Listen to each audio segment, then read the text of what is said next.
So tonight is the 7th of Cheshvan, and it is the time when people begin praying for rain in Israel. Mm-hmm. The reason they wait to pray for rain till tonight, even though Israel could have used the rain a while ago, is because the Torah says you're not supposed to pray for rain until the last Jew arrives home after his visit to Jerusalem for the holiday. So it takes 2 weeks, 15 days, for the last guy to get back home. Wow. One who was the farthest from Jerusalem lives in across the Euphrates River, and so everyone in Israel can't pray for rain. Even on the last day he's coming home, the 6th of Sivan is when he arrives home. No one can pray for rain until the last guy gets home. And it tells us a lot about how the Torah views every individual, or every individual matters. And you can't write off someone and say, it's just one person. But everyone, the whole Jewish people, can't pray for rain because there's still one guy traveling home, and it's not like one guy is suffering, one guy is in. It just. We don't want him to get wet. We don't want him to get wet when he's driving home, and it's just one day. It's a couple of hours. Everyone, the whole Jewish people, everyone's waiting for this last guy to come home, and it highlights the idea of Avos Yisrael, of caring for the Jew, and also highlights the idea of how powerful every individual is. This story just happened to me. This last Friday really brings us home. Last Friday, I went to the mikveh on Reeves over there, and which Baruch Shem Beryl took care of this mikveh for many, many years, and Chus shall stand for you for all good. B'gash v'suruchas Beryl. Amen. So there's a gentleman parked over there, and he's looking at me. Oh. And he's like, "Why aren't you looking at me?" It's a little bit of a peculiar question to ask at the mikveh, but this was outside the mikveh. Okay, yeah. Outside the mikveh, why aren't you looking at me? Oh, that's it. So I said, then he continues. He said, I know why you're not looking at me. You're not looking at me because he's not psychotic. I know this guy. He's not psychotic. Oh. This guy is a sensitive soul, and I think he was right when he said I wasn't looking at him. I didn't make eye contact with him. So the reason you make eye contact with me, I think, he says, because you asked me for something 8 years ago. I asked him to help with a certain mitzvah 8 years ago, and it was significant cost for this mitzvah to get it done, and he couldn't afford it. But he said I really could have afforded it, and I said no to you, and I wanted to say yes, but I didn't have the courage to say yes, and I stopped myself from saying yes, and I feel, he said, that by not doing that mitzvah, I sort of lost an opportunity Hashem sent me, and that's why the business that he had then, the property, it was all, the bracha went away, and the property, and this is on his mind for 8 years. And he said, I thought about this many, many times. Mm. So I'm looking at him, and unbeknownst to him, another story happened related to this gentleman. Let's call him Yankel. I went around the block last year before Sukkot, during on Sukkot, to offer, actually it was Rosh Hashanah, I have to offer Jews the opportunity to hear the shofar near my home. And one guy hears the shofar, and he called me a few weeks later. Unfortunately, his father passed away in the interim. He called me and he said, Rabbi, I need your help. This guy Yankel owes us money. Yankel owes us money, and maybe you could speak to him. It's like, why would Yankel listen to me? I'm thinking, why would Yankel listen to me? What do I have to do with Yankel? I have nothing to do with Yankel. If anything, I know the Yankel is that Yankel wouldn't want to hear from me. You have to ask someone, you have a dispute about an argument, about a debt. I'm not the guy. He's like, listen, Rabbi, we need someone to call. Please, you call. And I was thinking, like, there's no point in me calling. And I refused. I didn't make the call. And months and months go by. And now I meet Yankel outside the mikveh. And Yankel tells me the story. And I said to him, Yankel, I want to tell you something. I was going to call you about the issue, but I felt that we didn't have this kind of relationship. But now you're opening up to me and you're telling me how had the conversation. I want to tell you what's going on. There's this debt, and there people are really they're really hurting because it really bothers them. And he said, "Oh, well, I want to pay them back, but I'm afraid." So I'm like, Yankel, don't be afraid. That was the first issue. The first issue was years ago. You want to do something and you were afraid. Don't. Hashem, you just said Hashem doesn't want you to be afraid. Don't be afraid, and pay the guy back. He said, I can't afford it. I have all this stuff going on. I don't know if I could do it. I don't know if it's all this money. I have so many things going on. I have some things. I can't. You don't know what's going on in my life. He shows me his eviction notices from his house because of money and this and that. I'm like, listen, Yankel, don't be afraid. Don't be afraid. And do something. You can't pay all of it right now, okay? But do something. He says, okay, Rabbi, I'll try. I want to do something. That's what he said. I want to do something. Okay. That's what his uncle says. He called me now tonight, and he said that he had a certain item that was worth a significant amount of money. He couldn't sell it. And just this week, he was able to sell it, and he's going to give all the money. I think it's at $100,000, a third of the debt that he owes. And I'm going to give all this money to pay for my debt, and I want to thank you, Rabbi, because now I'm going to do this, and I'm happy I'm doing this. So I said to Yankel, I said, I want to tell you what I feel. It says in the Talmud, a good thought, Hashem connects to an action. I said, you felt that you wanted to do this mitzvah, paying back the debt. You want to do this mitzvah, and Hashem orchestrated things to happen in your life, so you should be able to pay back this debt. You had this property, you had this item, whatever it was, and you couldn't sell it, you couldn't make it into money. But as soon as you decide you want to pay back the debt, Hashem caused this to be sold, and now you're Baruch Hashem able to pay back at least part of the debt.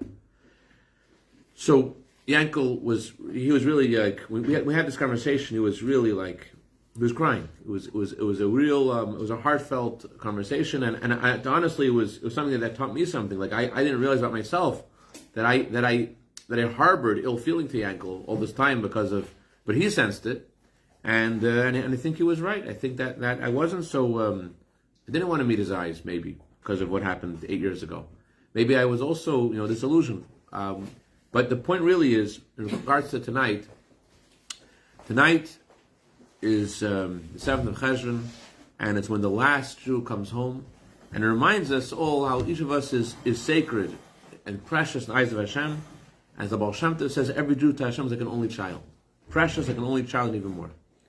So this is something which will give us some insight in this week's Torah portion, and hopefully not just in our own lives, but in the lives we're meant to live. The lives we're meant to live to do the mission Hashem has entrusted us with. Imagine if you were there on October 7th, last year, on Simchas Torah. Imagine you had a gun, imagine you had a car, and you knew how to use it, and you heard what's going on in the south. Would you go down there? Some people immediately went and they rescued hundreds of people. But would you do it? Would you go down there? You don't really know where you're going. You don't really know what you're doing. You don't know if you're helpful or hurtful. But and it's not something you could be blamed for if you decide not to go. And it's not something that we could really know if we would do what we would do. We could say what we would do. We don't really know what we would do. We could hope that we'd be the ones to know to put everything aside and put ourselves in danger to help other Jews. We could hope we would do that. We don't really know. But it really doesn't matter. It doesn't matter what we would have done, because Hashem didn't put us in that situation. And even if He did, it's a past. A more important question to ask, instead of what would we have done on October 7th last year, is, are we hearing the voice of Hashem right now? Hashem is asking us to right now. What we would have done last year doesn't really matter. The question is, are we hearing the voice of Hashem now? And the voice of Hashem is very open and clear in this week's Torah portion. When the previous Rebbe was a child, he went to visit his father, the Rebbe Rashab. It was Friday afternoon before Pashas Lech Lecha. And this didn't only happen one time, it happened many times. His father is customary before Shabbos, supposed to read the Torah portion twice with Aramaic translation. And his father is reading the Torah portion, and he reads the first line, and the previous Rebbe said he felt a shudder in his body. His father cried profusely, two big tears he saw in his father's eyes. His father read the first line. Hashem spoke to Avram, and he said to him, Lechacha, and he was overwhelmed with emotion. And the previous Rabbi saw this, and he felt that there's a call from Hashem. He was calling on to, not just to Avram, not just about moving his location from point A to point B, but there's a deeper call. Hashem is calling us. That's what the previous Rabbi felt that as a child. And that just happened once. Every year his father read the Torah portion, and he heard something in those words that wasn't just for Avraham, but it's for each of us. Let's say it this way. Avraham wasn't unique. The Sfas Emes quotes the Zohar, who says that the voice of Hashem, Lech Lecha, go out of your birthplace, go out of your father's house, that voice was reverberating throughout the entire universe, Idan Idanim, for quite some time before Avram was born. And Avram was the first one to hear the voice, but that voice was reverberating throughout the entire cosmos. And the Zohar says, but people have eyes and they don't see, have ears and don't hear.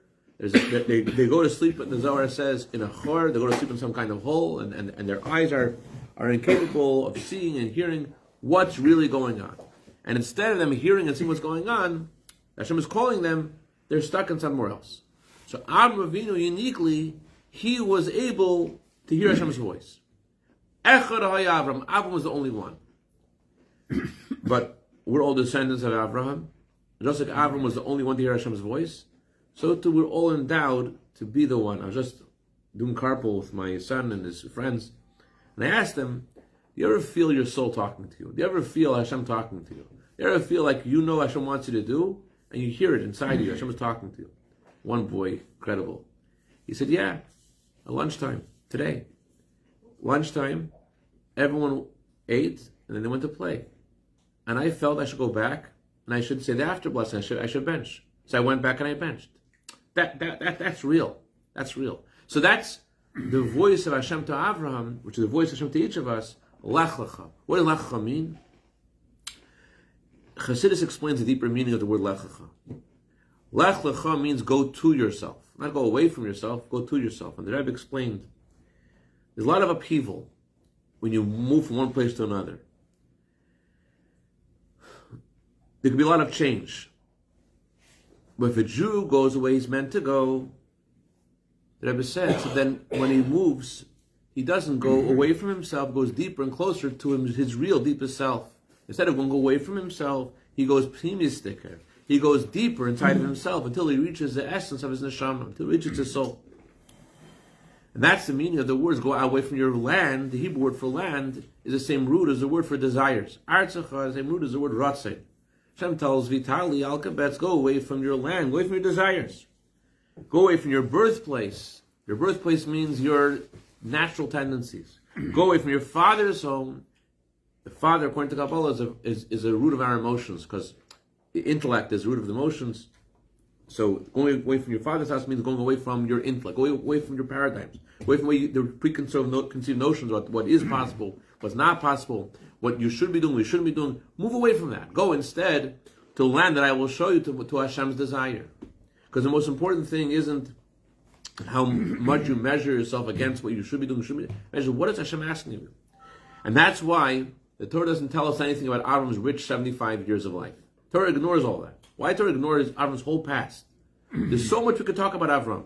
We could talk about, let's talk about Moshe. We know about Moshe. Moshe grew up, and when Moshe grew up, and he sacrificed himself for his brothers, and he was in the basket. We know all about, in the written Torah, it says the whole story of Moshe Rabbeinu. It's not in the Talmud, it's not in the Medrash, straight in the written Torah. How come, for Avram Avinu, the Torah doesn't tell us anything about his whole rich upbringing, how he broke his father's idols, how he believed in Hashem, how he challenged the king, and the king. Why do we know about this? Because Hashem wants to tell us, Hashem wants to tell us, listen, it doesn't matter where you were a moment ago. It doesn't matter what happened your whole life. It doesn't matter your circumstances. As long as you want to come with Hashem, He's ready to take you. Lechacha, He's telling you to come where you are. Can't get over the story I heard over Yontif at the Rabbi at Daniel's house. This Jew, he told the Rebbe, the Rebbe asked him, how come you don't come to me? He says, I'm here. He said, where are you? He says, I'm here. So the Rebbe said, why don't you come? He said, because I am, he was a contractor. He said, because ich bin allmo schmutzig. I'm always dirty. So the Rebbe said, come the way you are. Come the way you are. That's the Rebbe told, come the way you are. So this is what Hashem tells all of us. Lechacha, doesn't matter where you were a moment ago. Come the way you are. There's a mission Hashem has for you. What's the mission? The mission is lechacha. What's lechacha mean?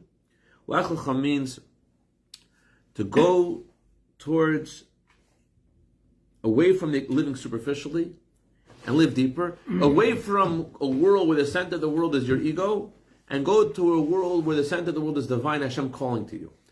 If a Jew gets up and he goes to rescue Jews on October 7th, and he gets in his car and doesn't know what he's doing, that's Jewish. That's a meaning of being Jewish. Going to hear the voice of Hashem. That's the first thing we know about Jews of Avram. It's the first Jew. The first thing the Torah tells us is Avram went to hear the voice of Hashem. That's what a Jew means. That you have something in you that senses the voice of Hashem. Not that you're a prophet. There was a woman, she wrote to the Rebbe, she asked the Rebbe, how can I know what Hashem wants me to do? How can I know? How can I possibly know what Hashem wants me to do? Anyone have any answers for that? The Shulchan Aruch. Yeah. Ask the Rebbe. The Shulchan Aruch and Chabad Custom and all the books you'll read don't cover 90% of situations directly. Most situations you'll have to figure out yourself. And the Rebbe told her, Hashem is talking directly to your soul. And that's why they wrote this in his handwriting. Hashem is speaking directly to your heart, to your soul, and that's where you get good decisions. The good decisions you have in your mind, you want to do A, B, and C, because Hashem is talking to your soul. So in our society, one of the things we don't really get a chance to do is to try to listen to that inner voice inside of us. We don't have a chance. There's a story, a beautiful story, about this gentleman who was on pension. He used to be working in the Navy, and he was very proficient in Morse code.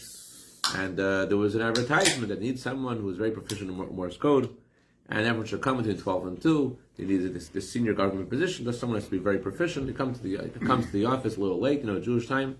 He gets there at 1 o'clock, everyone's there at 12 o'clock, and he comes in last, and he's sitting there, and all of a sudden he gets up, and he runs to the door to enter the office. And I was like yelling, "You're last! How come you're going in first? You're last!" And he ignores them. The secretary's like, "What are you doing? Why are you going in? If there's an order." He ignores the secretary. He goes into the boss's office, and a minute later the boss comes out and says, "Everyone go home. I got someone. I got someone for the job." And everyone's like, "Why? You didn't even speak to us. Maybe we're better. Why are you choosing him? He came last. It's not fair." He says, "Listen, in the lobby music you were listening to, there was Morse code playing. And the Morse code said, get up and go straight into my office, and don't ignore if anyone screams at you, ignore if the secretary screams at you, go straight into my office." So other people we also heard the Morse code, we also heard the voice, we also heard the words, we heard that too. We also heard something. He said, "But why didn't you come?" He said, "I want someone who's able to ignore all the noise and to come, to arrive, to move with what you heard." Avram didn't just hear. Avram heard in a way that he left. He went somewhere with what Hashem told him. He moved. Baruch Hashem, I had a personal Lechacha story. I won't tell you all the Lechacha non-stories. Only things that will massage my ego is what I will share. A few years ago, it was about 10 years ago, I took my children to the Beverly Hills Library. And I chose to look into books, and they asked me, "Tati, is this book good? Is this book good?" My knowledge of books goes back to my childhood. I did read a lot of comic books. My mother and Gazun felt that if we read comic books, that'll help us read other good books, which Taka worked. Anyways, but I'm looking at, I don't know these books. I know Beverly clearly. I know Henry Huggins. I know Pippi Longstocking. I know Nancy Drew. I know the Hardy Boys. That's the extent of my knowledge of. That's it. That's what I remember. So I couldn't answer them. So I'm like, okay, you can't get these. You can't. Well, we heard Harry Potter Volume 7 isn't good. Could we get 1 to 6 and 8 to 9? Like, which ones? And so I realized like this is not okay. There should be a library for Jewish kids in Los Angeles, a big city. And I was thinking, like, that's not fair. You tell a kid television isn't okay. You tell a kid movies aren't okay. Shouldn't books be okay? Books are like, it should be okay to have the kid should be able to go into a place and get any book he wants. And so I realized we have to do something. We have to make a library for kids.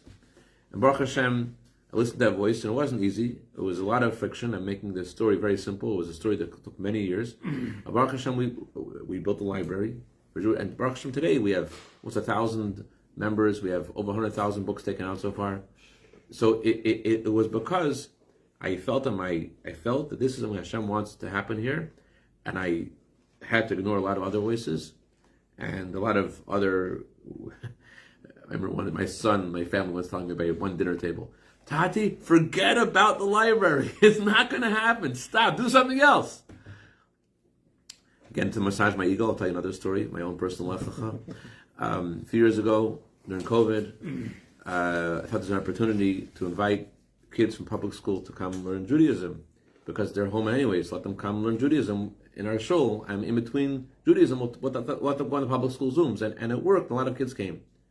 But when I did it, I realized that there's a lot of children that are not being helped by the over 30 private schools in town, either because they don't have money, or because they don't have background in Judaism, or because they have severe learning disabilities. So there's a lot in Massachusetts, where I'm from. In Worcester, a small town, my grandfather had the only religious day school, Orthodox day school in town, and later the only day school in town. So he felt responsible. He happened to be a tzaddik also, but if he wasn't a tzaddik, you're the only guy in town. If this kid's not coming to your school, he's not going to any school. But in LA, there's not that sentiment. There's no feeling because there's another school. So I felt like I can't close this. I can't close. I know these kids. They're not going to go anywhere else. I have to keep it open. And it's a struggle. It's not easy. Baruch Hashem, we now have about 20 kids kind of hara, and the word is getting out there. Another child is called up today. It's getting out there. But the point is that in order to do this, what I have to do, I have to turn off all the noise and say, what does Hashem want me to do? And so I want to say, in this town, we don't get a chance to really listen to our neshama. There's a lot of things we could do to fill up our time, but if you don't listen to that voice of your neshama, what your neshama is asking, what Hashem is asking you to do, you're going to feel empty inside. You might think it's a soft little voice. This is a soft little voice. But the truth is, you're not going to be happy until you listen to that voice. That's you. That soft little voice is you. Until you listen to that voice, you won't be satisfied. You won't be satisfied as your neshama won't be satisfied. You as a human being won't be satisfied. You have to pay attention when your neshama is asking. And it might be something that sounds very, very small, and it might not have the friction that I'm giving you these heroic stories of friction, but it might not have the friction. Let's think about the first man, as we were discussing this morning, about Adam Rishon. Adam Rishon had a very simple test. Hashem told him, in 3 hours, you're going to make kiddush on the wine of the tree of knowledge. In 3 hours, Adam Rishon knew that he would make kiddush on the wine of the grapes of the tree of knowledge, and he didn't overcome this test. Why? Because it was such an important thing for him. It was so important for him. It was so important. Therefore, the evil inclination tried so hard to distract him. When something is your mission uniquely, there's all the reasons in the world that it should be so easy, and yet it's hard. Why is it hard? Not because it's hard, but because it's yours. Because it's your mitzvah. There's some people in your life, in my life, that need your compliment. They need your good word. And lechacha means that you go away from yourself and you think, what does Hashem ask me to do for people in my life?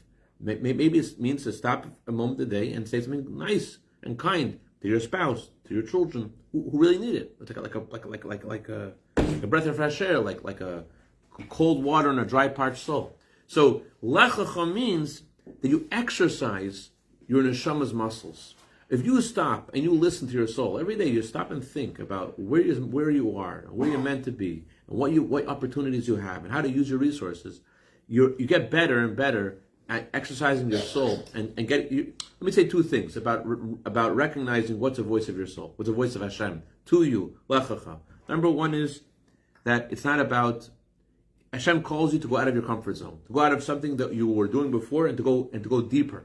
That's number one. Hashem is asking you to go out of your comfort. If they hear that voice and you go out of your comfort zone, pay attention. Number two, it's not about you. It's about something good that's going to happen. It might be something good for you, but you're going to start learning Torah more, you're going to daven better, but you're going to do something which is Hashem wants you to do.